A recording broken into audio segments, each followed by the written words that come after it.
மின்சாரம் இஸ்லாம் மின்சாரம் இந்த ஸ்டாரில் மின்சாரம் பற்றி இஸ்லாம் என்ன சொல்கிறது என்பதை பார்க்கிறோம். இஸ்லாம் மின்சாரத்தை நேரடியாக குறிப்பிடவில்லை. ஆனால் இயற்கை சக்திகள் அனைத்தும் அல்லாஹ்வின் படைப்பே என்று குர்ஆன் கூறுகிறது. மின்சாரம் என்பது மனிதன் இந்த இயற்கை சக்திகளை பயன்படுத்தி கண்டுபிடித்த அறிவியல்.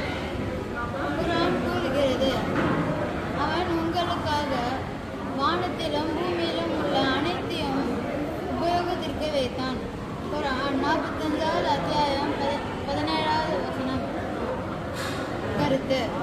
இதன் பொருள், மின்சாரம் போன்ற அறிவியல் கண்டுபிடிப்புகள் அல்லாஹ் மனிதனுக்கு கொடுத்த அறிவியல் பயன். இஸ்லாம் நமக்கு கற்றுத்தரும் பாடங்கள். மின்சாரம் ஒரு நியாமத், இறை அருள். இதை நல்ல நோக்கத்திற்கு பயன்படுத்த வேண்டும். வீண் செலவு செய்யக்கூடாது. வீண் செலவு செய்பவர்கள் ஷைத்தான்களின் சகோதரர்கள். குர்ஆன் 17வது வசனம், 17வது அத்தியாயம் 27வது வசனம்.